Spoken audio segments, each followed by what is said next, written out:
We're live. Jeremy, thanks for coming on for a chat today, man. I'm excited for this. Yeah, thanks for having me on.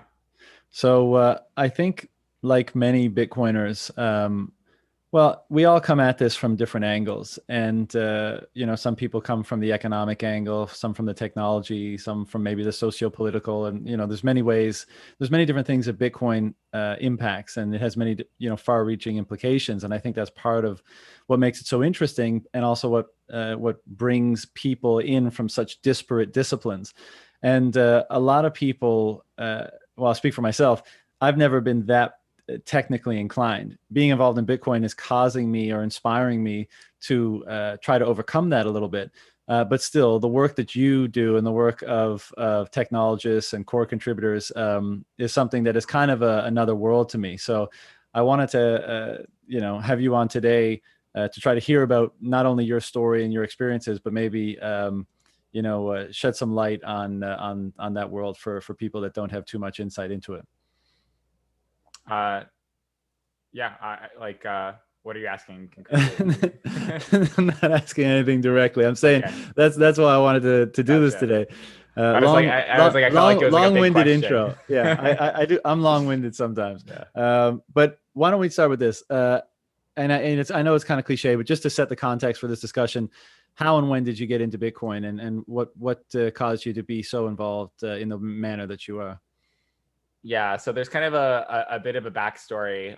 But I first heard about Bitcoin in 2011 while I was in high school, and I was doing an internship. I read about it on Hacker News. I was like, oh, this is kind of cool. I heard about some people using it on campus for various purposes. Sophomore year of college at MIT, I started doing a project using Bitcoin called Tidbit, which was like replacing ad monetization on websites with cryptocurrency mining. And then we just gotten this whole boondoggle with the state of New Jersey, and it became this like kind of major legal case. And then I doubled down and just stuck around and kept on working on Bitcoin after that. Right. And what are the things about Bitcoin that have caused you to devote so much of your time? I'm sure you're capable of engaging in other projects. Why do you continue to work on Bitcoin? Yeah, so I mean, at this point, my primary background is Bitcoin, but my primary background at the time was around like human computer interaction. That's really what I was interested in, is like how people use technology and how it's designed to allow people to accomplish various goals. And when I learned about Bitcoin, I was immediately fascinated by the idea that computers could fundamentally do money. I mean, we kind of understand that computers do money from the sense of like online banking, things like that, but that a computer network could be its own self-sufficient monetary network, I thought was incredible. And then dealing with some of the challenges of how you actually go about using that was what really interested me. And honestly still interests me today. A lot of the work that I do is motivated by trying to get a deep understanding of what people are trying to accomplish with Bitcoin and making software that helps them better accomplish that. Right. And like, give me some insight into what a day is like for you in working and contributing on Bitcoin Core. Yeah. So every day is a little bit different as a contributor. The only days that are like kind of similar are like Thursdays, because you have like a Bitcoin Core contributor meeting. But really, a lot of core contribution is interest driven. So you'll find a project that is sort of invigorating to you, and you will chip away at making progress on that. And maybe you'll have a couple different things going at the same time. But a lot of the work, like the mechanistic work, is definitely small, and like that's like actual coding compared to the theoretical work and the study and the testing and reviewing. There's a lot of other work that you have to do, and so the actual ratio of time that I think somebody ends up spending of like writing actual code to just thinking about what the problems are and how they can make an impact on improving the situation, you spend a lot more time on the latter than the former. Right. And what guides your when you're studying and trying to determine, what the problems are, as you were just articulating, what kind of guides that decision making? How do you discern, like what underlying philosophy about what this should be guides those decisions that you have to make? So from my point of view, I think that it's important that Bitcoin like have a narrative and like really like stick to it, at least as a developer. And why I think that's important is it's pretty easy to like change goalposts and be in a bad way. So usually goalposting we talk about in sort of an adversarial context, like you've come up with an argument and it's pretty good, and then somebody says, yeah, but what about this other thing, and then they've shifted the goalposts, and it's sort of like an ever expanding scope. But for Bitcoin, I think that there's a little bit of a shifting goalposts in the sense of like we realize that we're not really good at doing this thing, and so then we become this other thing, and we realize we're not great at that other thing, so then we become this other thing, and rather than ever fully answering can we do this use case or not that use case, we just kind of abandon and give up. So I think from my point of view, there are a couple concrete things I think people should be able to do with Bitcoin. And I would like to produce the technology that enables that. So when I work on something, I am typically, there are a few problems that I think are really important. On-chain scalability is something that I think is actually really critical to the system working well. So I have a bunch of work that I'm doing that pertains to making the actual base layer chain dynamics significantly improved. That's sort of one of the things where we've hand waved it away of saying like, oh, well, it doesn't, the base layer doesn't really matter because we've got this other layer that's good. But I think actually that gets you into this house of cards situation. So I think it's really important to build the robust foundational layer, even if we know that it's not going to, ever support like gigabyte blocks or whatever. It's like you still need to make sure that the usability of that base bandwidth is really important. So that's one of my key focus areas. So if I'm trying to identify a problem, you definitely don't want to be in the situation of making technology in search of a problem. You want to start with the problem and then make technology that addresses it. So one example is that right now, if you want to make big batch payments and you're doing it at a time of high fees, that's really expensive to do because a batch is using like a big chunk of block space, and so you've got to pay for all of it. So like a very simple solution that I've been working on is, okay, well, like let's just defer the creation of the UTXOs on the outputs from the spending to confirm that they're created, and then hopefully this will lead to a decongesting effect on the network. And then from that, it's like, okay, but like what are the other issues that come up once you have the solution? How do you address them, and how does that fit into the larger ecosystem? That sort of pieces out a lot of related problems that you can tackle. But none of the things that I'm working on, like in a sense, all of them pertain back to that original problem. Nothing is just sort of like, oh, well, this is just like fun and interesting. Like I try and keep it focused to things that somehow move the needle on that problem area. Right. I'd like to understand a bit better the kind of the decision making or conversation process amongst developers. But before like I ask that question, is it important that everyone working on Bitcoin have kind of a unified view of what this is meant to be, or what it is, or what it could or should be? Is that important? Um, by and large, the software project operates on sort of a scratch your own itch basis. So people work on what they think is important. I do think in the long term, it's important that people are values aligned with how the technology should proceed. And that eclipses just developers. That's sort of like everyone who uses Bitcoin. Because the reality is, if you have a large enough dichotomy between two different types of user, they are going to want the system to grow in fundamentally incompatible ways. And that leads to sort of tensions like we saw with the block size debate. But also there maybe are some values that we can commit to now that we make them sort of enshrined and move towards those values. One thing that people talk a lot about is ossification. And I think ossification is sort of an answer to this, which is saying maybe we can't agree on values in the future. So maybe the value that we can agree on is that we never change anything ever again at. And I actually think that is sort of a negative lesson to learn, because if you do ossification as your core value that you maintain from today on, I just don't believe that Bitcoin is sufficiently technologically advanced to be locked in place from where it is today. Like I would think that the project needs to dramatically improve. Not that it's like bad; it's one of the leading cryptocurrency projects technologically as well as socially. But there's so much room to grow. It would be insane to not, to leave that completely off the table and say, no, we're ossified. We'll never change anything. Right.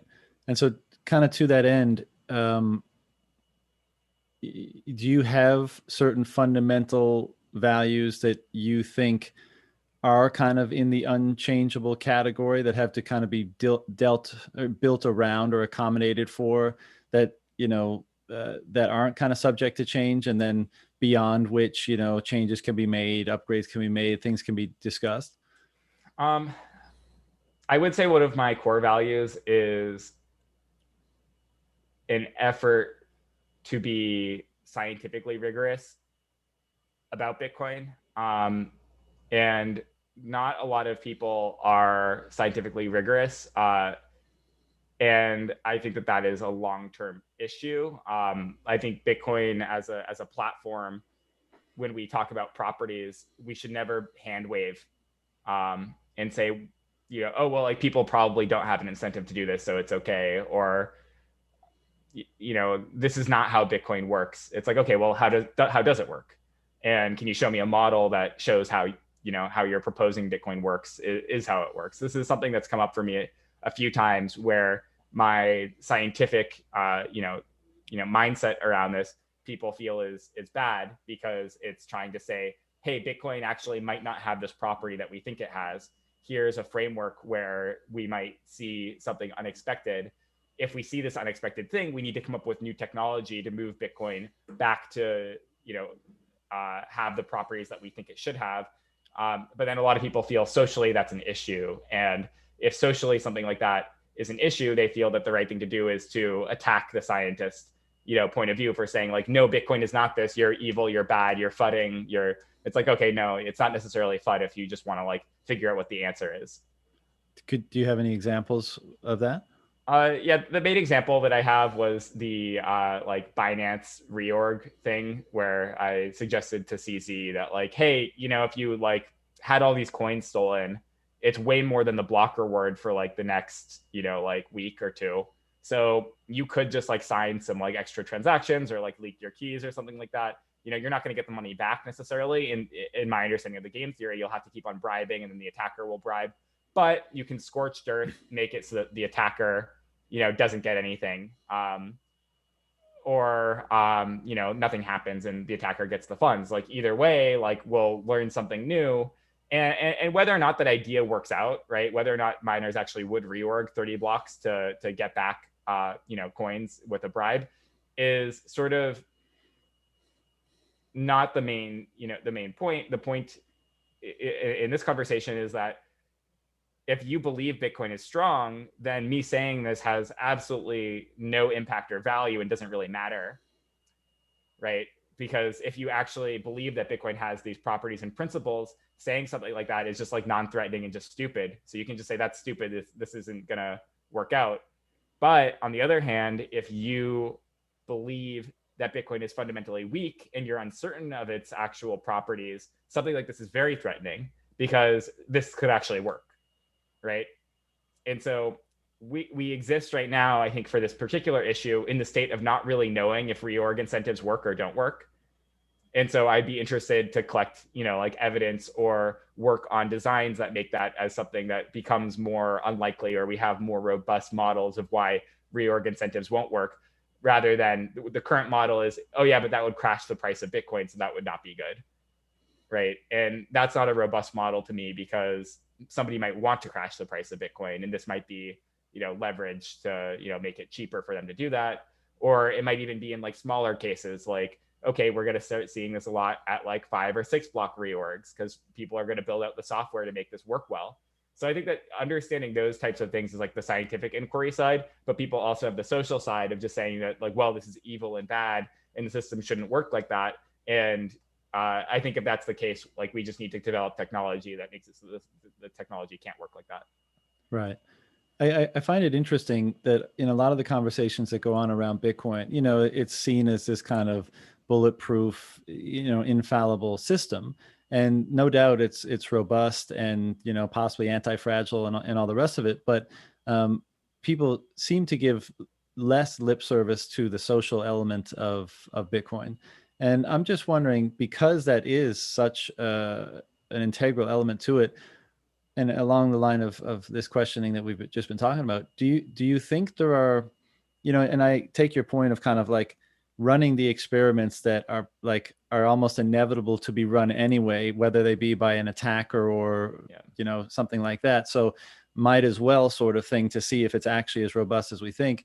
Are there any tests or changes that you think should never be done or tested because they may fundamentally, damage the incentive structure or the security or the value of the protocol itself? Yeah. So I think that there are probably close to nothing like that. In my opinion, once you know a bug exists, you can patch it. And then the system after the patch should be better. And I think the things that are in that class of like, this shouldn't be messed with because this will permanently and irrevocably damage Bitcoin, I would say, like the thing to maybe do is to like sell your Bitcoin and then execute that attack. Like I don't know like what the morality is of that. I haven't thought through, but like if Bitcoin is not like, we're trying to build technology that is going to work in the most adversarial circumstances. And so if you have something that you think, oh hey, like I'm going to be able to permanently mess up Bitcoin, uh, I would not want Bitcoin to be something that people rely on. If it has this like sort of like unknown vulnerability that we haven't yet teased out, like I want people to be able to rely on Bitcoin. I want Bitcoin to be secure enough. So if there's a real attack out there and it's not getting fixed, I would rather know about the attack and then not rely on Bitcoin in a time of like urgency than have Bitcoin fail in an actual time of urgency because we didn't address one of these issues in times of peace. Right. So What in your mind are some of the, call them tests, experiments, maybe that's the wrong terminology, that you would like to see Bitcoin tested against to maybe shore up some of those questions or vulnerabilities that you just referred to? I mean, I think it would be important to see a large reorg happen in practice. Um, we have not seen one of those. We have no idea how companies would respond.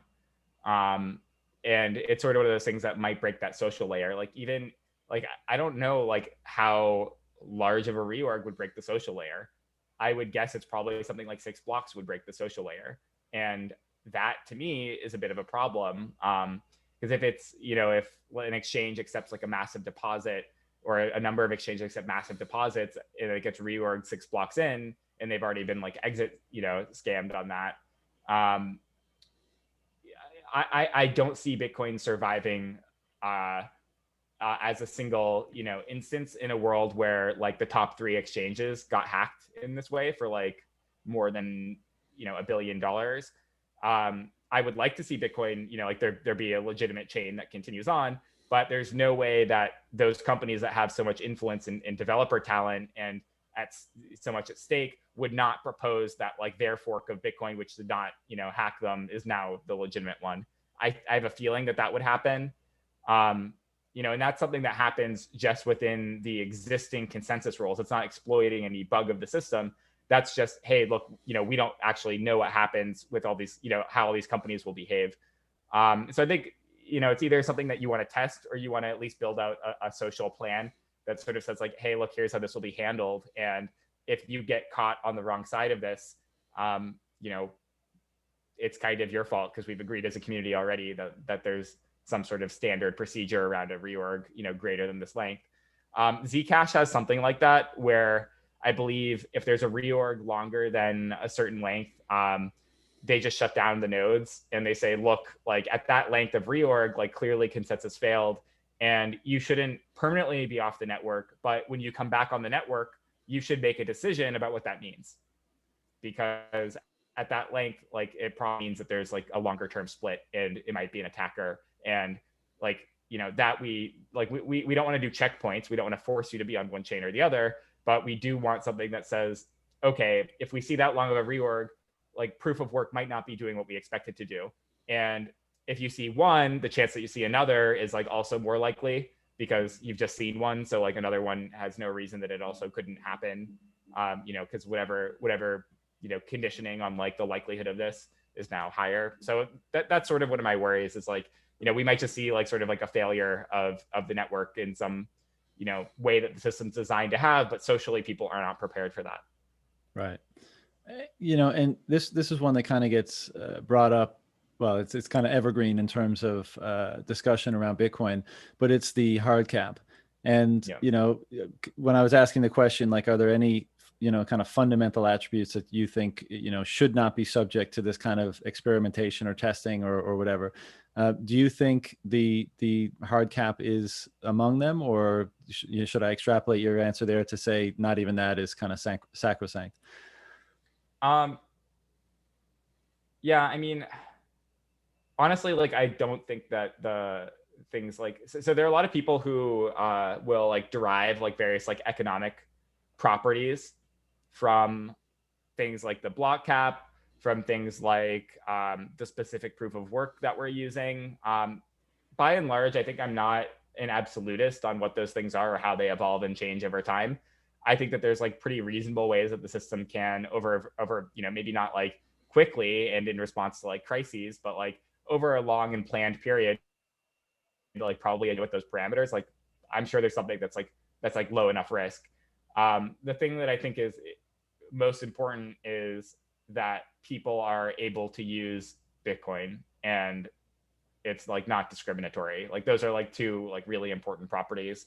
And as long as we're satisfying those, I'm a little bit less worried about like, because I mean, one of the things with like the hard cap is like, will the economics of proof of work out if we don't have a hard cap, right? That's one of the big issues. The other issue is like, do we have enough bandwidth and storage space? So on the economic side, like we already don't have great proofs that the economics of proof of work are completely sound. We have good evidence in practice, but you can think about evidence in practice as being a little bit like saying humans can't get viruses because we haven't had COVID-19 yet. But it's like not, it's like falsifiable, right? Like as soon as somebody figures out some sort of like economically profitable thing to do that breaks this underlying property, like then everybody will kind of adapt that new economic model, and it will spread. So if there were like, this is like with selfish mining, it's never become viral that everybody should selfish mine. But I think it's pretty reasonable that at some point in the next, decade, somebody figures out the actual correct software for selfish mining more profitably, then that just becomes the norm. Like it's just more profitable. So why not run that? So in terms of like block size and things like that, I already don't know if the like economic higher order principles and properties that we want Bitcoin to have will be met. And so it's hard to say that like this thing would actually break, be the thing that breaks the economic model. And we might actually figure out a different set of economics later on that point to having a larger, amount of block space be beneficial. And that's, again, my scientific mindset is like, if we discovered that this were true, like I would be biased towards saying like, yeah, that maybe that's what we should do. I don't think we've had any evidence that shows that that's what it should be. So I'm not advocating that, but if it were to be the case, like I want Bitcoin to be as robust as possible against competitors. And that's where part of this ossification battle comes in, is you can then say like, well, if we just don't change anything at all, like that's actually something that we'll have a really long track record of. And that track record is really valuable. I don't really know how to contest that. I just don't think Bitcoin's in a place right now where a track record of not changing when we're, technologically so primitive, is the best, hill to die on. But I'm, if I'm wrong there. Yeah. I think one of the lines of thinking, I've heard these conversations, had these conversations, is that, some people think that, this idea of absolute scarcity, which I'll maybe get your thoughts on in a moment, but just that, it may be the case, and again, I don't think anybody knows the answer to this, but it may be the case that we get one kind of kick at the can, and that us kind of, in consensus agreeing that certain things shall not be changed while other things, certainly can be. That if we can't agree on that in one instance, then we kind of will lose the opportunity to ever agree on it, sort of argument that is made in that respect. And which is, I think there's nuance there between that and ossification. I think, realizing the importance or the value in saying that, agreeing that a certain thing won't be changed because we recognize the benefit of not doing so, and then changing whatever other parameters we may be able to. I think that's a bit different than just saying, let's not change things because of, the length of the track record of having not changed things. I think there's kind of a philosophical distinction there. What are your thoughts on that? Yeah, I mean, supply is probably the trickier one of compared to like the block size and things like that. Like, one of the reasons why I don't care about block size in particular is, like, let's say we discovered a way to make transactions half the size. Would we now say that we need to like decrease the block size by half so that less people can do payments? Like, kind of no. So like, I think that that's where that one is like robust. But in terms of the total supply, that feels much more deeply ingrained into like the DNA of Bitcoin. Is like, Bitcoin is really this, you could view it as Bitcoin is this UTXO set. And I actually, if I were Satoshi, I would have implemented mining rewards a little bit differently. With all the knowledge that I have now, I would have actually just predefined, here are the UTXOs that are lock time height available at each block, and then you would have like a UTXO that a miner can claim. So instead of saying it comes from nowhere, it's like each miner is just getting some time lock available UTXO and spending that out. And the distinction would be, then you can make the sort of very clean abstraction that the blockchain is this protocol that we have for showing the transitions purely between this initial UTXO state to some future UTXO state. And that would be kind of cool, right? Because then you'd just be able to say like every like there's an initial set of UTXOs for every block up to there's no more block reward, and then people are just claiming the ones that they're able to claim at the time. And I think if you wanted to change the UTXO set, the ownership, it's not as much, in my opinion, maybe an issue of like Bitcoin monetary policy as it is an issue of like private property rights, where you would be maybe either they're creating new property or taking somebody else's property, and then that would be, I think, a worse thing. And that goes, Bitcoin, that would be sort of like, I'm not, here's maybe like a good, way to connect it back to what I said earlier. What I said earlier is that people can use Bitcoin and it's like not like discriminatory. And I think that changing the supply ends up being sort of like a discriminatory action, because you're favoring some set of people who are getting that new supply over some other set of people. And if you're taking property to do it instead, then you're discriminating against somebody to seize their property. So I think that it'd be very tricky to do something like changing the supply without violating some principles that exist outside of Bitcoin, right? Which is like, private property rights. Yeah, or perhaps even more interestingly, rights that Bitcoin has the opportunity for the first time to actually enforce. Because, property, I often not jokingly refer to rights as permissions. As much as humanity has tried to, in certain times and places, enshrine certain rights so that the people in agreement with them can live peacefully and prosper in a prosperous way. The reality is, the world is very much a will to power, and if somebody with more power than you wants to impose on your rights, then they can do so to the extent that you can't defend yourself. And what's interesting about Bitcoin is that if we're using it as this mutually agreed upon, kind of form of money and property, the rigidity, I get the permanence of certain aspects or properties of it, and the supply being one, is necessary to ensure that property right remains a right, remains enforced, remains unchangeable. Last thing about that, when we get in these conversations about, it's kind of this decision to not change Bitcoin kind of being that the necessary social layer, or not change certain elements of Bitcoin, being that necessary social layer to turn, almost like alchemically turn Bitcoin into something beyond mere tech. Um, if we kind of are in the mindset of experimentation and trying things out and testing things, which I don't think, I think everyone can understand the rationale and logic behind. What is Bitcoin's relationship in your mind to any other project that seeks to do something either the same or similar? You know, if it's, are we just in this kind of not, maybe competition is the wrong word, but are we just in this kind of iterative process of everyone trying this kind of new agglomeration of technologies to create something, or similar? And let's say, for the sake of this question, that they're all trying to create more or less the same thing.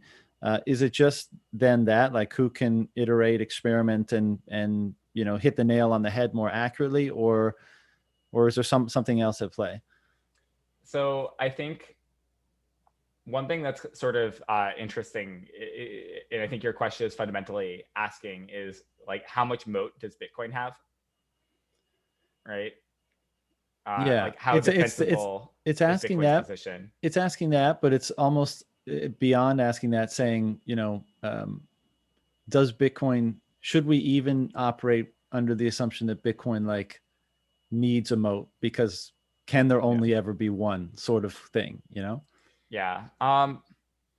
So I think the way that I view people like to call Bitcoin Hayek money, right? That's something that people say, and the reason why is not because like Bitcoin itself is fundamentally Hayek, but what Hayek was saying was that people should be able to like mutually form their own monies, right? Like that's how money should be made. It shouldn't just be like this like state driven thing. People should be able to make their own currencies, and it would be fundamentally like anti free market to say Bitcoin can be the only one, right? Now, if you're saying that because it's a personal view, right, where you're saying, personally, I will only accept Bitcoin, that is a very different thing than saying, like, nobody else should ever accept any other currency. Because then if you get into that angle, you could say, if you accept Bitcoin, I will come to you and I will kill you. Or if you accept Ethereum, I will come to you and I will kill you. And you go, well, why? And you're like, well, because I need to defend the hegemony of Bitcoin. It's an attack on Bitcoin to use anything else, right? And that's actually close to the dialogue that actually we see on crypto Twitter. We see people going like, this is an attack on Bitcoin. That is an attack on Bitcoin. Yeah, attack, attack, attack, attack. It's like, okay, look, not everything's an attack on Bitcoin. Other things can exist. And actually, if you believe in like free markets and monopolies stagnating, competition is actually really healthy for Bitcoin, because either we compete and we win, or we don't compete and something else wins, and then that other thing that wins is like better technology. So if you're trying to, if you're dedicated to the mission of like, how do we make the best like internet currency, right? You can be comfortable in thinking that it's Bitcoin today, but if you think that there's no reason anything else can ever succeed, then you need to actually step back for a second and get really worried about what that means for the technological progress of Bitcoin. And if we stagnate and become a monopoly and become as worthless as the current fiat system that we're reliant on, right? Because that means people are just locked in and there's not going to be any progress, and it's not going to be able to adapt to like new conditions. And at some point, every monopoly, no matter how entrenched, will be decapitated by a competitor. A competitor will come in and will, if it's a big enough monopoly, it may have to be fundamentally significantly better, but it will happen. And I think that Bitcoin doesn't have any sort of inherent specialness over something that could come later. If the thing that comes later just beats Bitcoin at its own game on many metrics. Yeah. And I don't want to beat a dead horse, but so this will be the last question on this particular topic. But I'm intrigued, and that's, I guess, why I kind of persist in the line of questioning. I'm intrigued by this concept of absolute scarcity, like I said before, and I take your point entirely, and I think it's just natural that there's going to be a ton of competition. You have to let the free market do its thing, and it's going to bubble up a bunch of crap, and it's going to bubble up a bunch of things that have see things from a different perspective and solve slightly different problems, grossly different Yeah. problems. And, there's certainly no way that you should want to stop that, nor could you really in most cases. But I'm just fascinated almost by the philosophical meaning of having this thing where maybe, like I said before, like, is it our chance at coalescing as human beings around Yeah. something that is our first kind of example of something that we can enable, we kind of enable it to be absolutely scarce, and by introducing other instantiations of that, we may actually disable it. We may actually Yeah. ruin it if we try to establish it in more than one place. And I know that's kind of a deeply philosophical question, more so than a technological one, but I'd love to hear your thoughts on that. Well, so I think one thing that's interesting is that, and this goes back to the moat question, or at least like the moat narrowing of the question, is like anyone can copy the UTXO set. So if the thing that is, like in question is like, does our current system of like property rights need to respect this like digital scarcity? It's not really not the scarcity that's the issue. It's really the like, will society permit reallocating goods, in some new way? And if you take the side of no, then I think what you're basically arguing is that you believe that the free market will eventually prefer new coins that launch by just copying the UTXO set. And if you answer yes, then it'll probably just be like new launches with new proof of work and no shared history. But I think that if things do push more that way, you'll just see more people wanting to fork Bitcoin, because that will be like the only way that's like market wise accepted. If it's market wise accepted that like it's legitimate to copy the UTXO set, I think most people will passively like not really care, right? If you fork the UTXO set and I just get new coins, like whatever, if those new coins end up being a lot better than Bitcoin, then sure, I'll use them, right? Like if you forked Bitcoin and then there's not a security issue with like spending on both sides, and then you're like, yeah, and we enabled this new feature that makes it 100 times cheaper to make payments, or maybe asymptotically cheaper to make payments, and then it's like, okay, well, like I have this coin, it's worth something maybe on the market right now, like I might as well spend it, right? So I think it's just going to be really hard for Bitcoin to defend that position long term, especially if there are the people who are making the fork might actually, and this hasn't happened, I don't think yet, but you could make the case that it already happened. But especially if the people who are making the fork are more aligned on Bitcoin's values.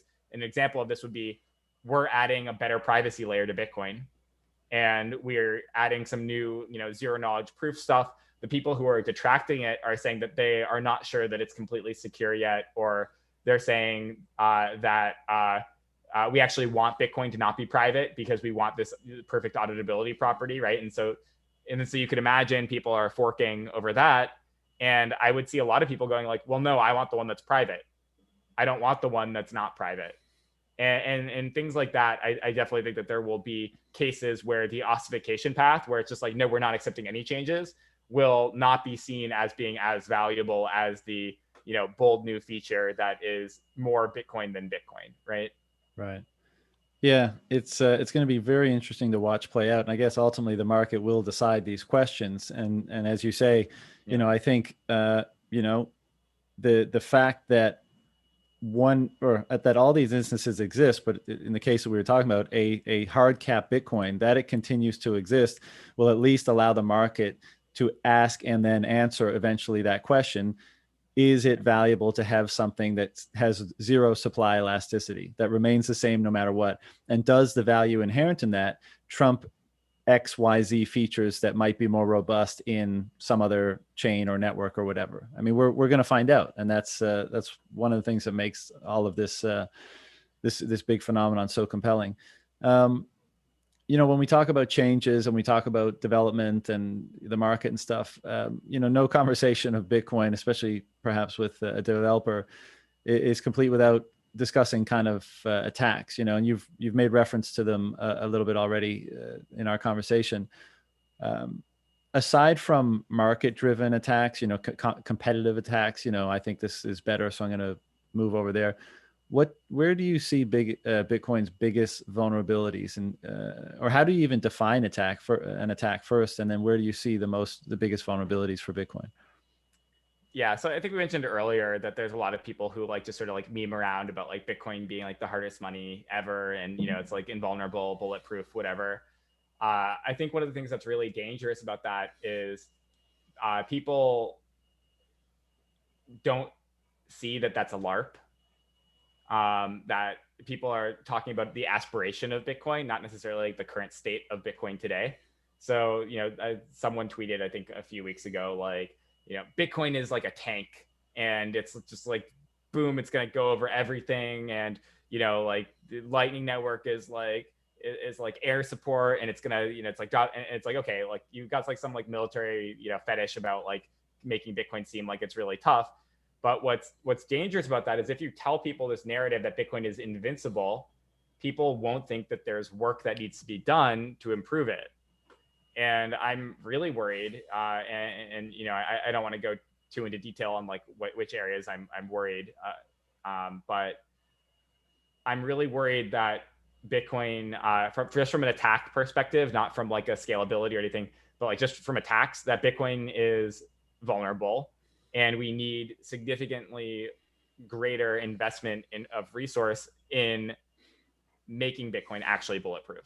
And security is not, in certain cases you can make something that is just, you look at it, you've proven it, and there's really not anything that can go wrong with it.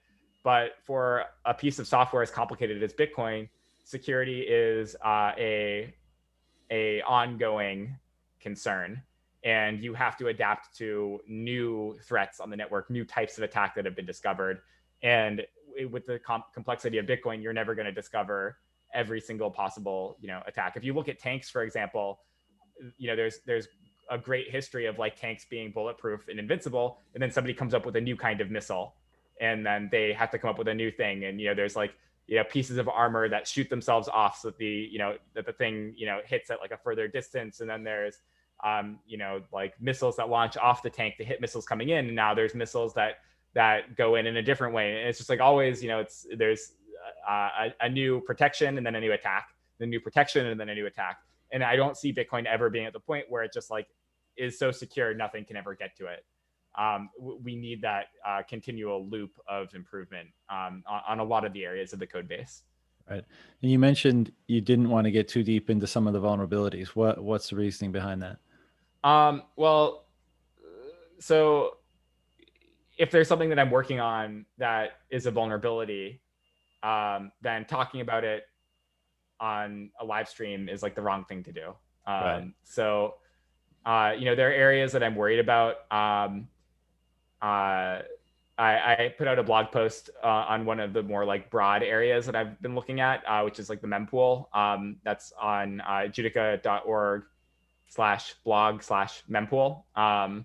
So people are welcome to check that out. It just kind of high level goes over what some of the historical concerns around the mempool have been. Recently, I think today somebody posted a website on InDOS attack, which was denial of service when you send too many inf requests in the peer-to-peer network. So there's a lot of stuff in the peer-to-peer network that you can kind of crash someone's node with. And a lot of the network today sort of relies on this like transitive property of like, if somebody you're connected to is a good node, then they're not going to send you bad stuff.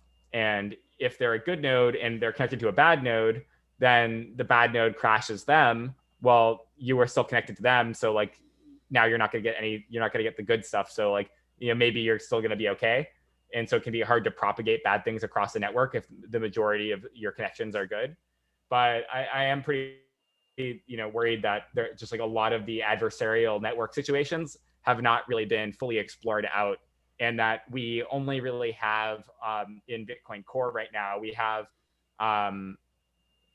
unit tests which cover like individual functions, and then we have functional tests which cover like what the node should do, but we don't have that many adversarial network-wide simulations. We just don't have the tooling or support for like making nodes like networks of like thousands of nodes and like testing how like one attack can spread. We just don't have anything like that. So testing is one side of it. We don't have the ability to like make proof of concepts and try them out. But then there's the other side of uh, we also just don't know like that deeply. Like, it's just understudied how all these things, play together and what ways things could go wrong. And I just Yeah. think more energy and effort and attention on that would be really good.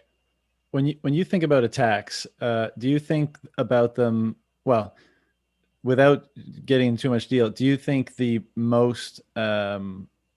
biggest vulnerabilities, let's say, are in the kind of code and technology department rather than the economic? And just so I can Mm. explain what I mean by that, oftentimes one attack vector that will be that people will talk about is some large maybe state actor or coordinated act will get a bunch of hash power together and attack the network that way. And that would be seen as kind of an economic attack on the network, or a little bit of both, Yeah. perhaps. But versus, obviously there's been bugs in the code in the past, and so are you more concerned with, let's say, that type of threat, and do you give any consideration, or do you have any kind of insights or thoughts on what level of security the is bestowed upon the network through the economic, game theory or incentives that it cultivates?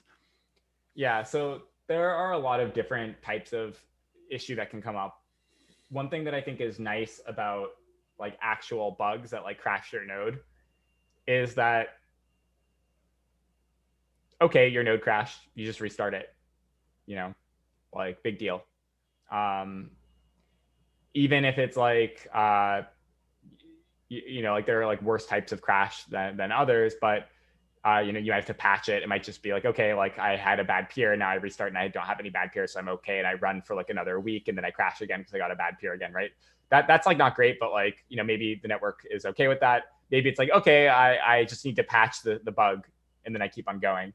So even like the thing like the double spending issue that happened where we weren't checking that the coin was only spent one time within a single transaction, which happened a few years ago. Uh, you kind of objectively know what should happen, right? And you can say like, okay, look, maybe we didn't detect it soon enough, but like assuming we detected it, like we're just going to either blacklist the coins that participated in that transaction because they were trying to break it, and that's the simplest thing, or we're just going to undo to that point and we're going to work from then on, right? So you have like pretty objective things that you can do like in result of something that's like actually a bug, and everybody agrees on what the correct behavior would have been, right? When it's something that the correct behavior, like the network is working as intended, but the economics aren't aligned and something's going wrong, that to me is a much larger risk because I don't know what you do about that. Like there's no fix. That just is the new Bitcoin. So I'm a little bit like, everybody knows that software has bugs. So it's not really a surprise to the market if software has bugs, but not everybody knows that the game theory of Bitcoin might not work as expected, or people might have more of an incentive to do something bad than you thought. And so that actually does expose like fundamentally new information, if that makes sense, just from an information point of view. Yep. Like we already know Bitcoin has bugs, and we already know that the bugs that Bitcoin has like probably are things that could take out the network, right? Like if you think that Bitcoin is that secure and has no bugs, like you probably are not a developer, because a developer knows that like every project probably has bugs like this. It's incredibly hard to get rid of every possible attack vector. But on the economics, like I just don't think it's like rigorously proven enough that like there's no way that somebody could amass 51% of hash power and be incentivized to take out the network, right? Or there's no way that somebody's going to mine a reorg of 50 blocks because they want to undo a transaction, right? Because they would lose all their Bitcoin. It's like, well, what if they don't care about Bitcoin? Right. And I think you have to model somebody as having some other set of incentives, and it's really hard to model external incentives. Yeah, totally. So we kind of know the bulk of the threats or vulnerabilities in the, let's say, code department, but the economic and social and game theoretic ones are yet to be discerned. They have yet to come to light if they do at all. Yeah, and there are worse types of bug that could come up, but they're also like less likely. So like Hmm. one that would be bad is like maybe I shouldn't say less likely, but like let's say somebody can do an RCE, a remote code execution on your node. So that would mean that they basically get to like log into your computer. That would be really bad, right? Though that type of thing is a little bit less likely, just given like what Bitcoin does, like compared to um, somebody denial of service attacks your node and it crashes. Mm-hmm. Right, like the set of denial of service attacks is probably much wider than the set of remote code execution vulnerabilities. Yeah. I'm listening to you talk, and I it always strikes me, and it's not surprising, but it's obvious when I speak with people that do the type of work that you do, that the tone is far more well, one, cautious, and also just kind of pragmatic. As I'm sure you know, you referenced Bitcoin Twitter a few minutes ago, or crypto Twitter, whatever you call it. People can get wrapped up in this, and I'm sure I'm guilty of it Yeah. myself at times too, because I think a lot of us are so hopeful about what this may represent that, maybe sometimes we put the cart before the horse, or maybe our aspiration or ambition for this is beyond its current state. Not to say that it may never achieve what we aspire for it to, but um, you know, and I think a lot of us, perhaps that's at least partially a result of not being so acutely familiar with the nitty gritty ins and outs that someone like you may Yeah. be, that we just assume that everything is going to work and everything's going according to plan, and we're not aware of all the different bits and pieces that could jeopardize this thing. What do you make of how people interpret this network, and what do you make of Bitcoin's economic mass at this point? And of course, it's just a snapshot in time, but let's say it's about $200 billion worth, US dollars worth of money held on this network. And what do you make of people that talk about, hyper Bitcoinization, a Bitcoin standard, using Bitcoin as global currency, supplanting the US dollar in the future? What do you make of all of this perhaps hyperbolic talk about Bitcoin in the future? I think that what I don't see is a real sense of agency. There's sort of like individual agency in how people talk about this. And the individual agency is I can buy sats or stack sats. I can have them on my private key, not an exchange. Nobody else can take them. I have agency. But what I don't see agency around is, other than stacking sats, I can contribute to the hyper Bitcoinization happening. It's this thing that one day is going to happen, right? That's how people think about it. And the only thing you can do is, be a good Christian and say your prayers, and then during the rapture you're going to get taken up, right? Like that's sort of like the level of, I think, what's the word I'm looking for? Causality that people have around like their individual behavior and the eventual outcome, right? I would like to see a lot more causality and agency, right? Belief that actually, and people also think that like mouthing off on Twitter is really important. It's not. Like it's an echo chamber. You're just talking to the people who want to hear what you have to say. Um, so what I would like to see is people who actually think about like, okay, if I want to make the Bitcoin standard, if I want to be a part of that, I can't just stack sats. I have to find ways of transacting in Bitcoin. And that's, like maybe it's not super important that people are doing their coffee, but it's like, hey, if you are selling a car, like you should be trying to figure out if you can sell it in Bitcoin, right? Because that's a major transaction. And what are you going to do? Sell the car, get dollars, and then you're going to buy Bitcoin? Like settling and denominating your transaction in Bitcoin, especially for international trade. So if you're buying something, overseas, like that sort of commerce is actually really important for Bitcoin becoming the sort of de facto, standard. I think that there are other things too where like taxation is theft, right? Like that's something that I think most people in our space agree on. But the people who say taxation is theft are not anti state collecting revenue. They just think it should be voluntary, right? Like if there's a state agency and it's important, I will give it money, right? So like if I want the police to come to my house when I call, which I think nowadays most people like just don't want the police to come ever, but like if I want the police to come, like I will pay the local police department. I will voluntarily give them because I want the services. If I want, like some fire departments, like you have to pay the fire department a yearly, fee if you want them to come when your house is on fire.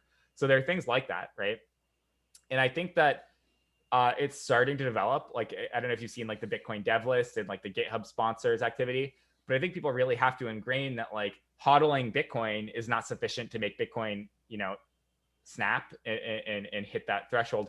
You need to like actively be contributing to developing the network.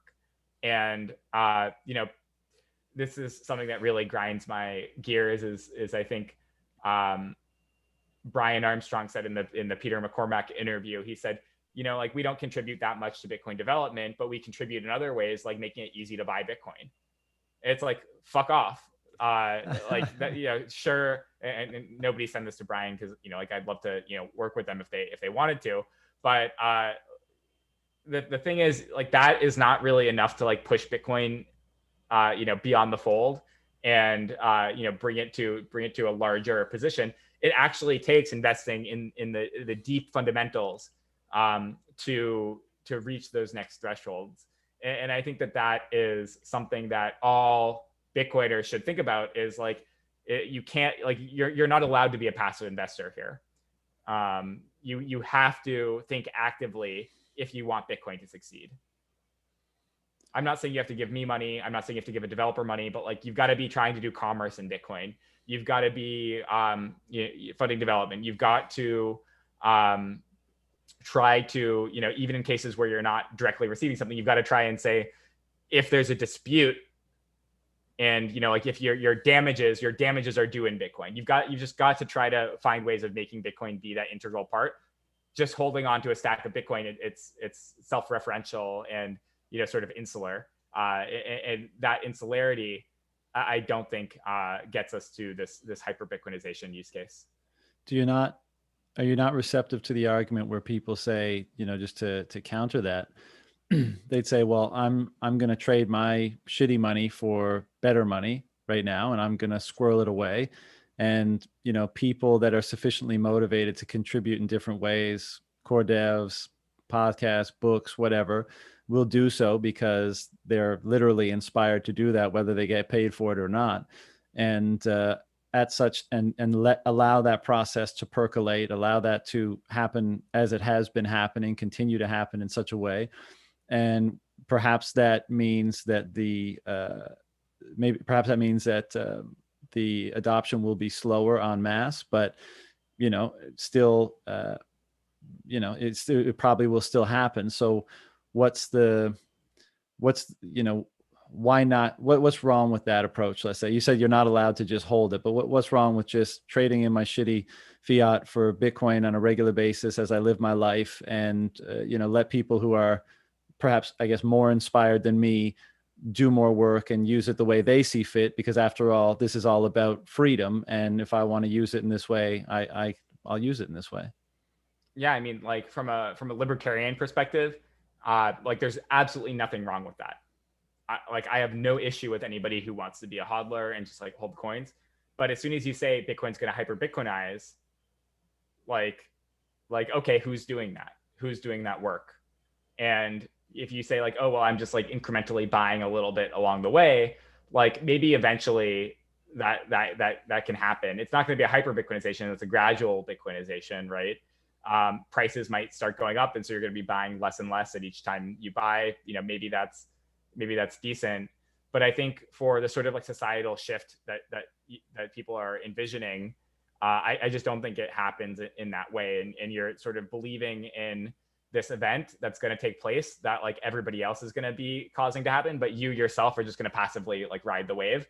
Like right now, you've got a bunch of people hoping to passively ride the wave, and there's not going to be a wave, right? Like that's I think the issue is if you have too much passivity, there's no wave. And do you say that because I'm thinking on the economic side of things, like if everyone converts US dollars into Bitcoin, then the market value should grow because the demand will continue to grow, right? So Yeah. from that way, they're not being passive, and there might be a wave. But do you mean the wave of Bitcoin kind of becoming what it can be and used as it should be? Because I'm like, just more and more people hodling would probably have an upward effect on Bitcoin's price, Okay. but it has to be Yeah. used for something at some point, right? That's the argument. Yeah. Well, I guess, here's like a counter argument, sort of why you need to spend a large amount of Bitcoin every year on making Bitcoin better. So think about two competing currencies. Currency A uh, has, like just like purely like, self-interested driven, funding, right? And let's say that number comes out to be, let's just be generous, 1% a year, right? So if it were this is a small number, right? But 1% a year for Bitcoin would be like $2 billion a year for funding of Bitcoin, which would be crazy, right? Like you would be funding thousands of developers to actually work on this stuff. I think that would be great. Like we should aim for that, right? But it's not happening right now. But let's say like, we're in the future and then that's what it is. Now, Bitcoin has a natural competitor, and that's the US dollar.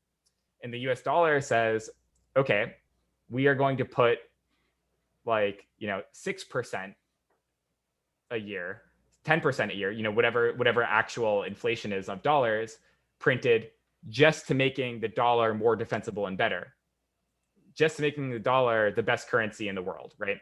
And if you look at two currencies, one that's saying we're reinvesting in being better, and the other saying we're not reinvesting in being better, it turns out that over the long term, the one that is based on voluntary principles might be better, but it will just get crushed by the one that is, sort of based on like coercion and force. And that's something that's a negative in our society, is that yeah, you can cheat to get ahead. Look at like China cheats to get ahead on human rights abuses, and once they're ahead, they kind of like whitewash maybe some of those things. In America, we did it too. Like we had slaves, we used slavery to get where we are. And same with Europe. Europe used slaves to get where they are. They used colonial power to get where they are, which was a lot of transgressions against human rights and people's freedoms. So you use these things to get ahead, and then you go like, well, you pull the ladder. No one else should do this, right?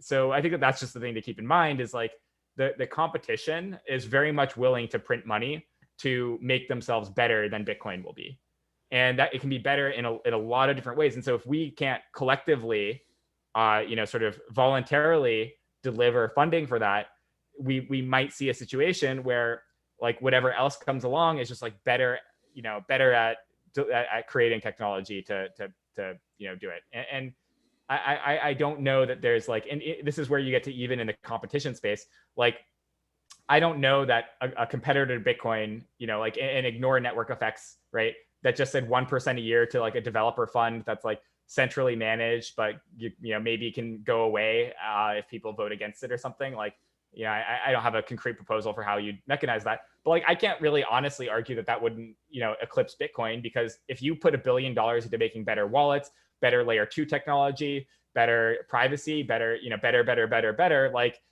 maybe that's worth paying for. I would love for it to be done voluntarily though, and that's what Bitcoin is really banking on, is that voluntarily people have enough incentive and enough developer incentive to say we want to fund this work.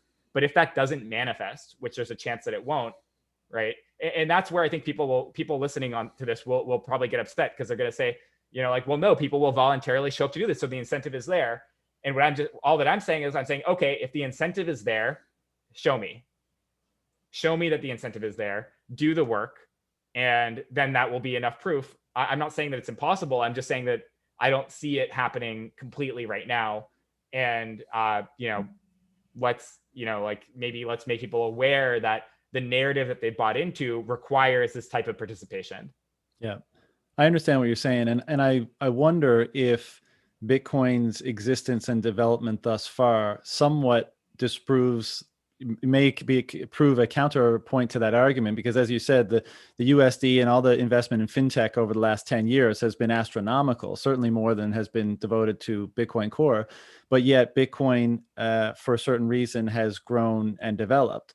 And actually this may tie back to what we started on, where we said, the permanence or the importance of fundamental attributes or values of Bitcoin, because it may be the case that it's those that convey that kind of innumerable value to the network. So yes, the US dollar fintech market might have 10 or $100 billion of investment a year, but maybe a hard cap, or maybe certain consensus rules, or maybe other elements of Bitcoin are what gives it, almost a priceless value. And that's why it can afford to compete against something that can never establish those same attributes.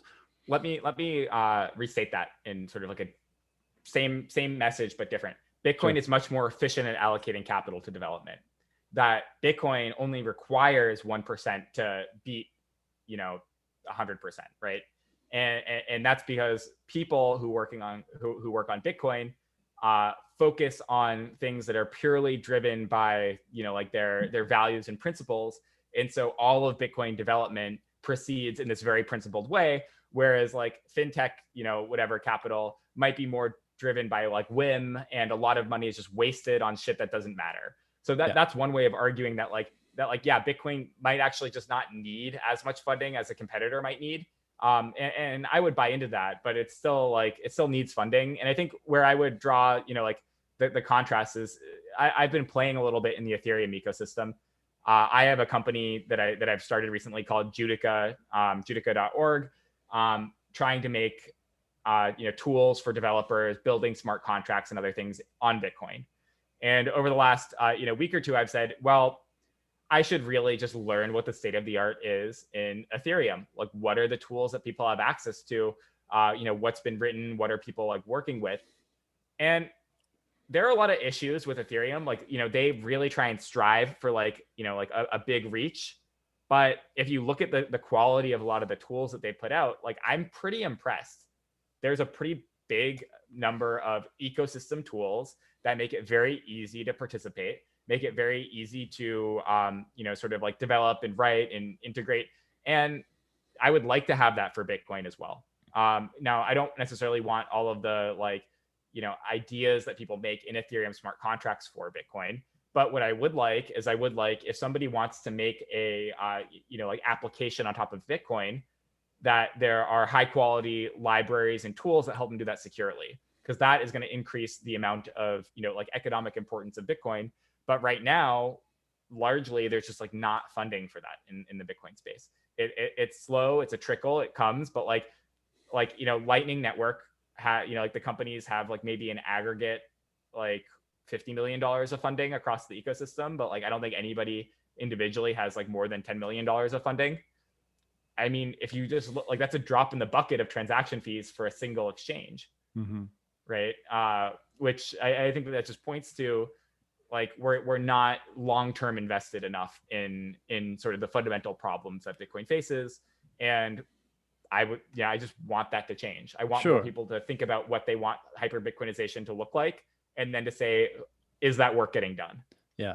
And I totally get it. And I'm by no means, arguing the point, don't fund development, but everyone listening to this should be more engaged in that process, should hop on GitHub, see who's who's on there and who you can support. And I fully support that thing. And it's not just a give me your money thing. Make that podcast, write that book, make a blog post, just do something.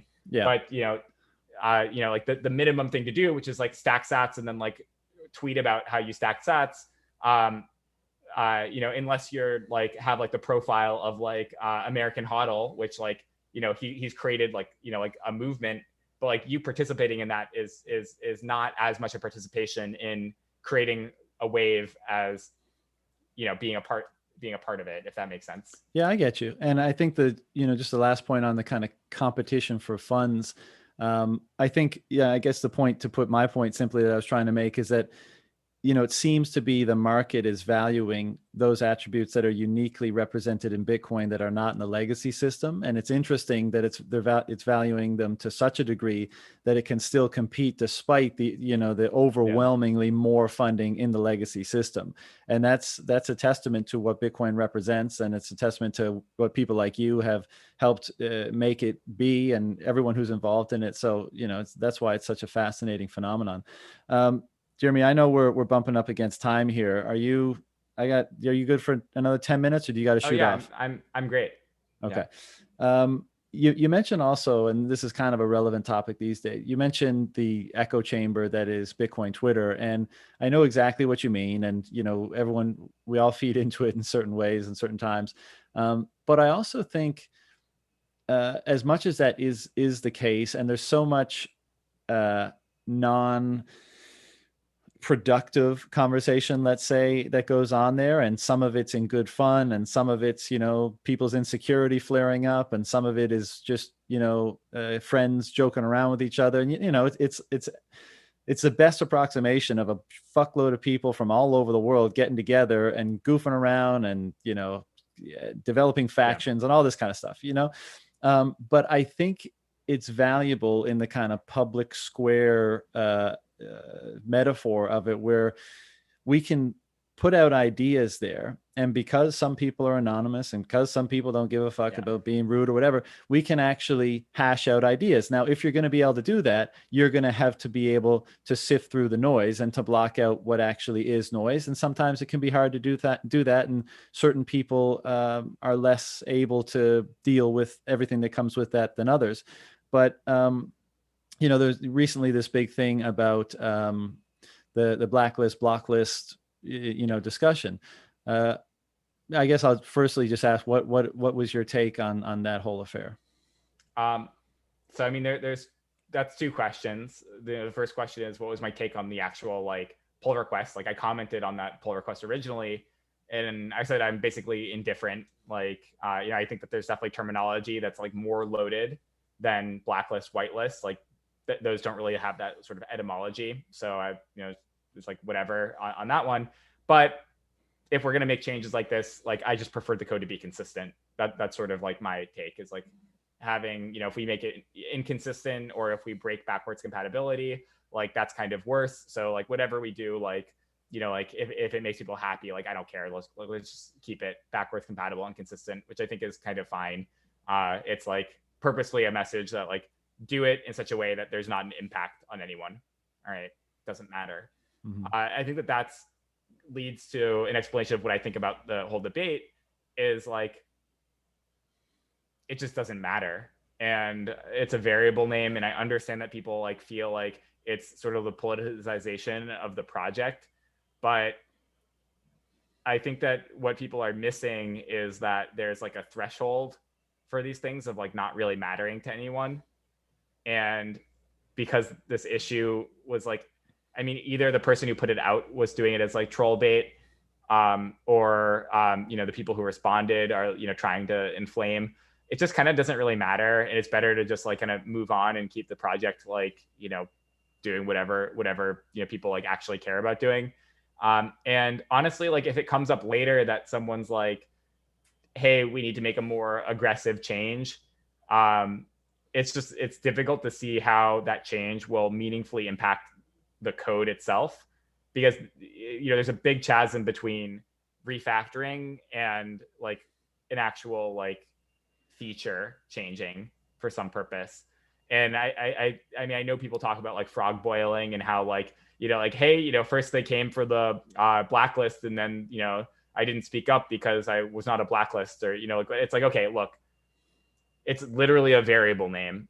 um there are already changes that people are proposing and making that you should care more about, and that you aren't turned on to those ones shows that your concern is more about this particular type of change, Mm-hmm. rather than about that people are making changes that need strict scrutiny and review. Because if you're worried about, hey, maybe changes made need strict scrutiny and review because they might be like bad influences, there's a lot of other stuff you should really be paying attention to. This issue that people are debating is purely about the politics of somebody who is doesn't like the language of blacklist contributing, and I just don't really care enough to think it's like an important thing that people need to like now become the Bitcoin review army. But if they want to become the Bitcoin review army, it's great. Here's a lot of things to look at. Like, I hope you care about more than the variable names. Yeah, I agree with you where when you said I do think it is the type of change that people were responding to. I think when the variable names were explained to people, for those that didn't understand them, including myself, it's, yeah, sure, it's inconsequential, let's say, or as close as it can be to that. But I Yeah. think what the bulk of the the resistance to it was that I think most people liked to think of, and you can shed light on whether or not this was the case or not, because I certainly don't have that much insight into it, that the kind of the ethos of working on Bitcoin was one of kind of absolute pragmatism. Let's use the words and works and commands and everything that we do, uh, because it makes Bitcoin better. Because we improve it in some way, not for other motivations, whether they come from the Yeah. political realm, the personal realm, what have you. And I get that it's inconsequential, but I think there's some merit to the frog boiling in water argument, because yes, it is. I mean, I'll take your word for it. It's extremely inconsequential right now, but just the fact that that type of intervention came to Bitcoin, I think, was a shock to some people that thought that Bitcoin, again, was kind of like completely pragmatic, and I guess the insinuation there was that they were hoping that it was immune to whatever political winds were blowing at the time. And then we have someone, and correct me if I'm wrong here as well, that I don't think they'd made had much interaction on GitHub I or mean, anything before. I'll give you a concrete example. So like on a computer, you like execute processes, right? Yeah. Um, and if a process makes like a new process, it has a child process, and the process that made it's a parent process. And so at some point in a computer science lecture, your professor will say that you execute the parents and the children. And inevitably, this is funny, right? Because it's Hmm. like, like, you're executing the parents and the children, right? Right. Like, Right. that's funny. It sounds very, but if you were to take like a big picture view and you were to say, how do we make the most effective, computer science lecture? Um, it's a distraction, right? And I think that that's where some of this stuff comes in, is people are just saying, look, this, whatever language you're using is sort of like distracting from the point. So here's something that does not distract. And I think that that is like a very different type of thing than saying uh, you know, your project needs to change in some fundamental way. But that could happen in the future, and maybe that's what people are worried about. But that I would also welcome if somebody says, "Hey, look, here's a functional change that Bitcoin would be more effective at accomplishing its goal were this to change." Then I'd be very curious to say, okay, well, is the goal that you stated this a goal that I hold for Bitcoin, and does the change actually do that, right? And for I think for whatever people are going to react to, like some of these language change things, like those battles have been like kind of like lost, and I think that things are just going to change. So like if they were really upset about it, like it feels like a little bit too late on some of those culture war items. But I just don't think that it's like the wrong type of thing to be doing, which is like, can we have language that's more clear and sort of like removes maybe some like ambiguity that might exist otherwise, like execute the children and their parents. And B, like, are we like meeting our goals well? And what are our goals? Like, what would be like bad for project, in this case for project inclusivity, and what would be good for project inclusivity? And like, I think generally people want the project to be more inclusive. We want more contributors. We want more people who are reviewing code. And so like, if there's something that somebody chimes in saying, this is like, this is negative for me, I'd like it changed. That's, it's like, it's hard to argue that that change is against the stated goals of like the actual the code project, maybe not Bitcoin itself, but the code project, which is to be a place that people who want to work on Bitcoin can feel welcome to work, right? So to me, it's just hard to justify.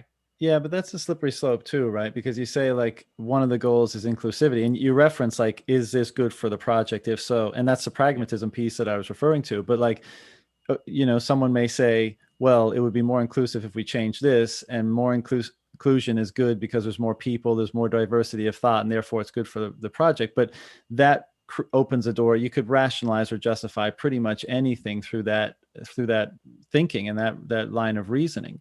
So I think what people were upset about is that there was such, there was an acquiescence Yeah. to the clearly, Here, obviously political thing. yeah, here's the thing. It's Pareto. So like except for the people who are just like offended by like other people being offended, which is I think a lot of the people, like this change is not worse for anyone, right? That's really what it comes down to. So when we look at changes, we evaluate not just who they're good for, we evaluate who they're bad for as well. Mm. And this, except for maybe the slippery slope argument, which like I'm not too sensitive to, this was not worse for anyone.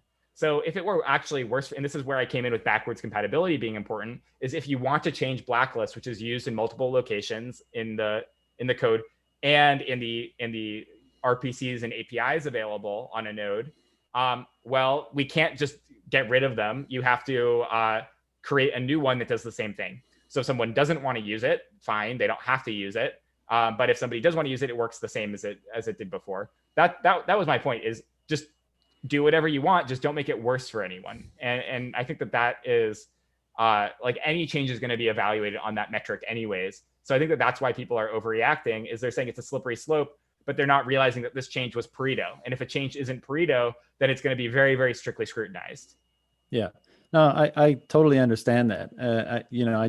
I guess what I was trying to say is like, do you mentioned like again, the inclusivity piece, but the language is the language and most people understand what it is. And if someone really wants to contribute to Bitcoin core and to Bitcoin's cause, I got to think that if, their desire to do so is not greater than whatever offense they may take to some kind of common language that's used in computer science or daily life, yeah, then that seems like a fairly reasonable hurdle for people to have to get through to bring their talent and ambition to bear to this project. Like if that's what's going to turn you away from it, then your heart's probably not in the game anyways. Yeah, so I think people are misunderstanding a little bit of like probably how it functions, which is that accepting a change like this is the signal that you're welcome, rather than having the language be a signal that you're not welcome. So I think that's like some of the nuances. Like I don't think it's so much that somebody's going to like see blacklist in the code and be like, Bitcoin must be racist and like I cannot contribute. But instead they're going to say, oh, hey, the Bitcoin developers accepted a change to change blacklist. This is just like a small like nod in hat tip that like if I show up as a contributor, they'll treat me as an equal and respect me for what I have to say, and not, doubt me for my abilities because I'm, black.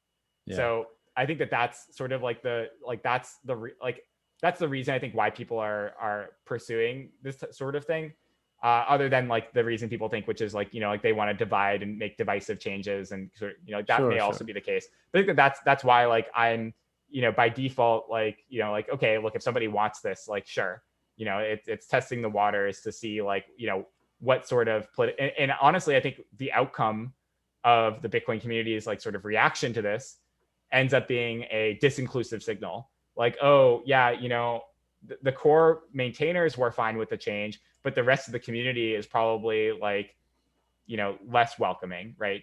So like they're like, and I think that you would probably, if you ran a poll of all the people who are opposed, I would say, maybe most people who are not in favor of it aren't racist, but probably some of the more vocal people, like their fundamental reason for not wanting to change, like may have been racism, right? Like that may have been the reason why they cared so much to like months after it got merged, make a huge, deal about it is, like that could be their political alignment. And that is probably the signal that, gets uncovered. Right. So we learned something in the process, but I don't know. Yeah. I mean, I understand what you're saying, and I obviously can't speak for all those people, but I do definitely disagree with that characterization. I think that's probably not the case, and I think it maybe fails to recognize. So you think that most people are racist, or no? That I feel like their reason for kicking up a fuss about it was not due to racism, and I don't.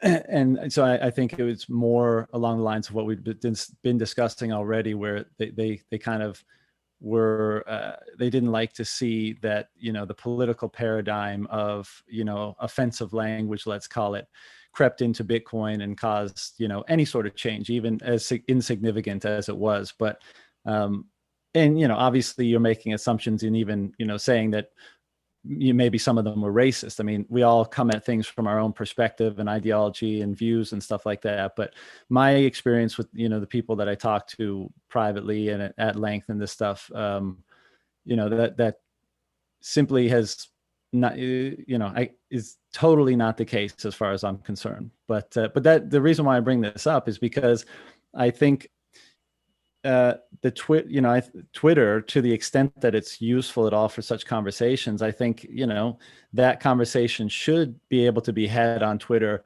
without people crying toxic, racist, shut this down, cancel this, block you, mute you. Like, let's just have a chat about it. Let's let the ideas talk. And we don't have to like each other all the time, but we care about this project, right? And so let's take these ideas and see what they're at, and let's not take it so personally. Like, I know, to each their own, but I don't care if someone calls me any old name on Twitter. It doesn't matter to me, because I don't care about what you think of me.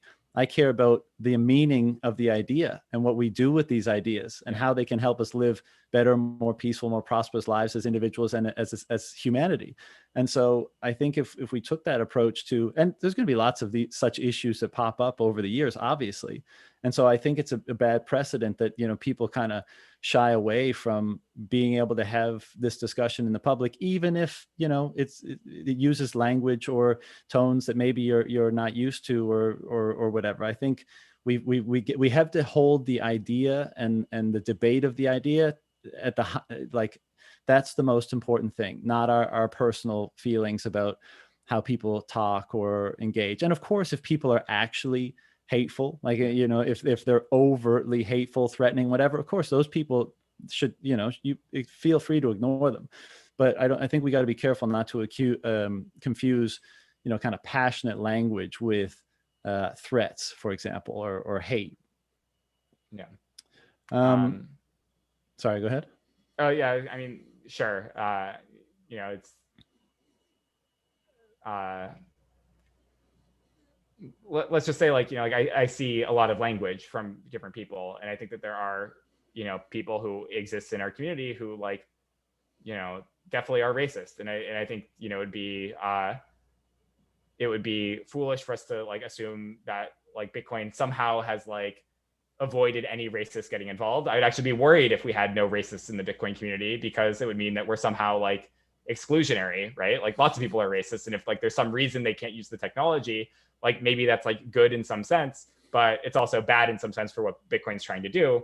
But I just think it's like, I think people are susceptible to manipulations, and the reality is, I think for this issue, most people probably don't care that much, but they've been sold a narrative and manipulated with a narrative, which is I think part of the case that people are making, which is why it's so ironic, is they're making the case that this is a manipulation, and then by participating in this specific dialogue, they are being manipulated into alienating contributors, manipulated into causing divisiveness where really there was not substantial divisiveness before. So I think that's why it's, like, a frustrating thing, and I view it as like the making the change as not being that dangerous, but the reaction that people chose to have, because people chose to have this reaction to the change having been made a while ago, and chose to react in the way that they reacted, like, that is the fire that like should have been avoided, and people decided to light it off once they found that it was flammable. Yeah. Well, like we were saying at the beginning about how people value different attributes of Bitcoin, like the hard cap and all this kind of stuff. I think, again, it's actually probably somewhat similar to that argument where, a certain subset of people, and let's correct for racist, whatever people, let's just assume well-intentioned people are the ones we're referring to. I think they just considered, like I said before, certain things just should not, they didn't expect, let's say, should not, that's for each of us to determine. They didn't, I guess, expect those types of considerations to be involved in any changes being made to Bitcoin. And I guess this example proved them wrong to some degree. And then I guess this is the waxing and waning of how we figure out a course forward, is things like this happen, and it blows up or there's discussion or whatever, and we learn from it. And this is kind of what you were referring to before, where things that happen to Bitcoin, whether they're vulnerabilities or whatever, it's almost good that they happen because we learn from them. Excuse me, each time that they happen, and people show their hands, and hopefully we get to a better place off the back of these sorts of things. Excuse me. All right, Jeremy, I'm going to let you go soon. I really appreciate you giving me all this time. Yep. I don't want to ask, like, I don't want to finish. So in the process of answering this question, I'll think of maybe a brighter note to finish on. But sure. One of the questions I wanted to ask is just like, this is such an important thing to so many people. And I presume you, having devoted a big portion of your life and time to it, it's a very important project to you as well. Is there, what circumstance would be required, or what would cause you to give up or leave or move on from the project ever? Yeah, I mean, well, to be like, vulnerable and honest, like I almost quit earlier this year. It's really hard to be a, core contributor. It's not financially rewarding. It's like sailing through the straits, it's Magellan or something. It's just like very, very harrowing. And I don't have like a lot of financial security as a result of it. So yeah, I mean, a wind blowing in the wrong direction, like, is probably enough, like that's the reality. I don't know if, like, I think people think that core developers maybe at large are like much more hardcore than they are. But the reality is, like, Bitcoin, my contributions through Bitcoin do not pay enough for me to achieve, at present, any of my long-term financial goals.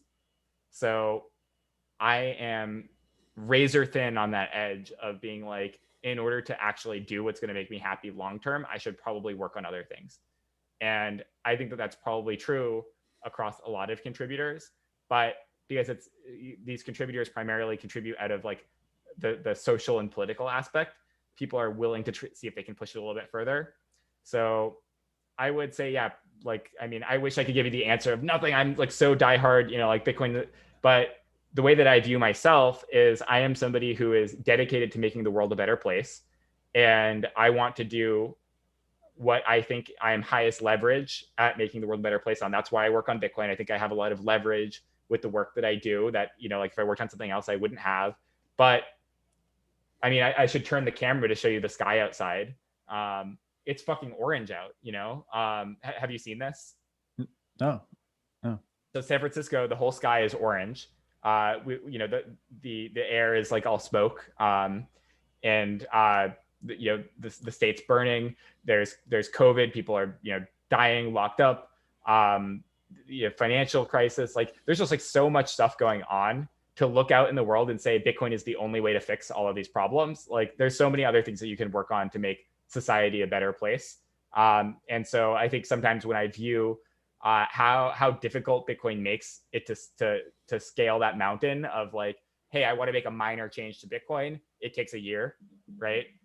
For a small change, it sometimes feels like even though I have leverage on Bitcoin as a contributor, that the Bitcoin sort of ossification and snowball itself has some kind of like anti-leverage that makes it so that I'm actually not making that big of an impact.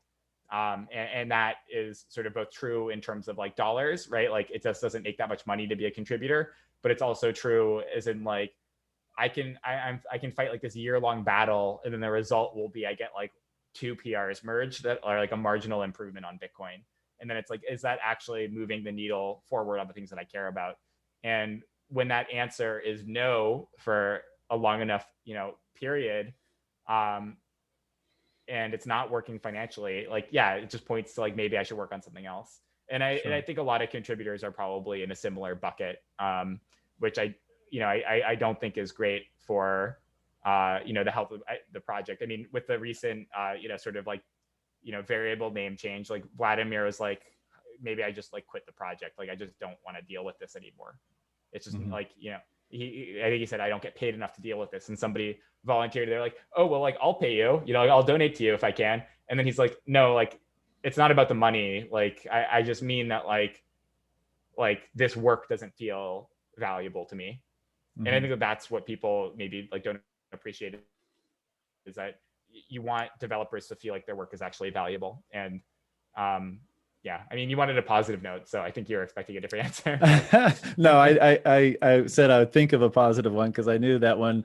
I mean, Yeah, it wasn't a great setup for a positive answer, but on it's that hard. point, yeah, sure. And I mean, if Bitcoin's trajectory stays on course, do you see that changing, or will contributors be, compensated to some degree, from whatever amount of coin they hold? And will that change the dynamic a bit? Like, is a prolonged quote unquote bear market make it more difficult for devs, or will that always be the case regardless? Because there'll be more devs and there'll be, different, Um, same dynamic always prevailing.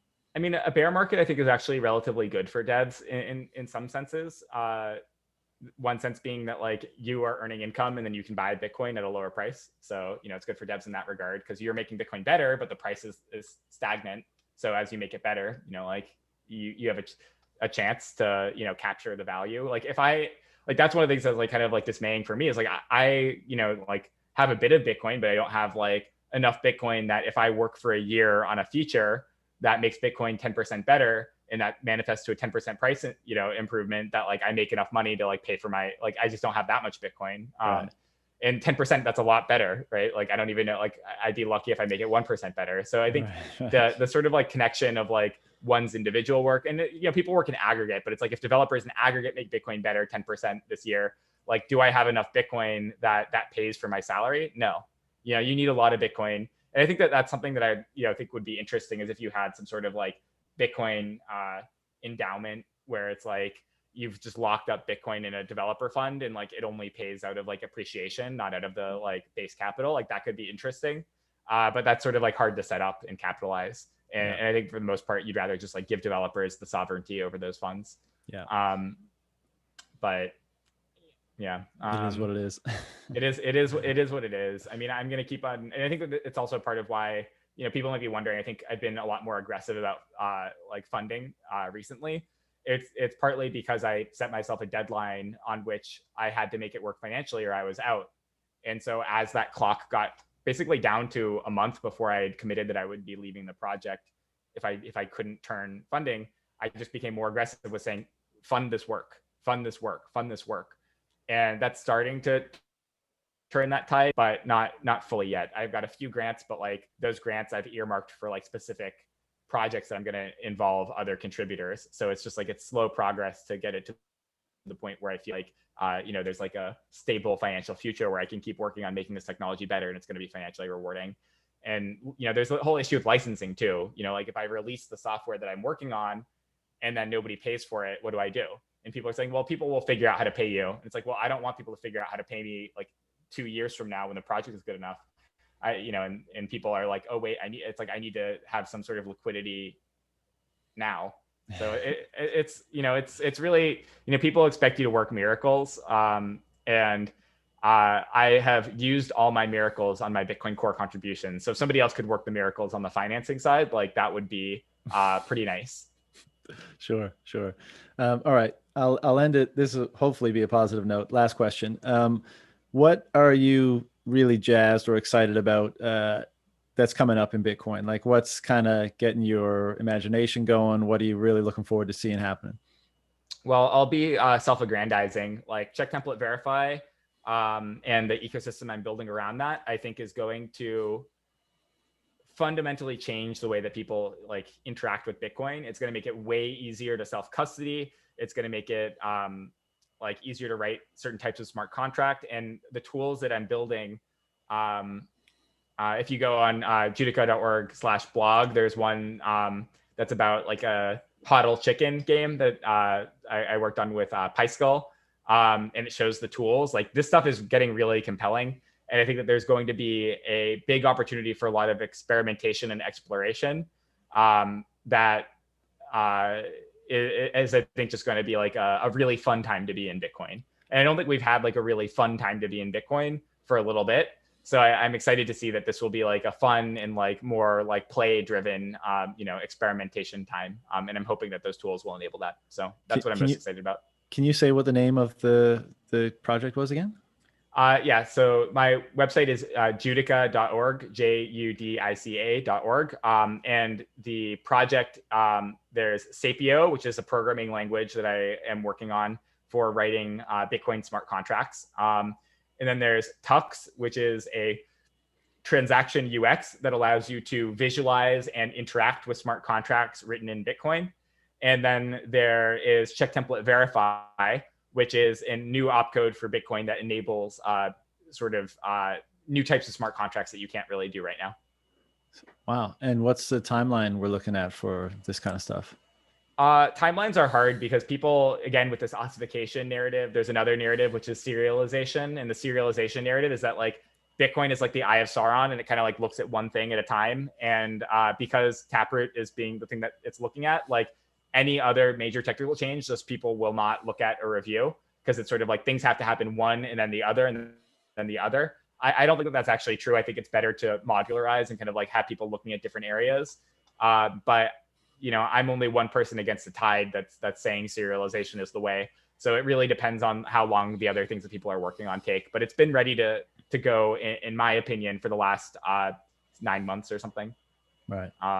But serialization is hard. I haven't made any material changes to the code or specification in the last 9 months. And we can learn more about it at the destinations that you referenced already, right?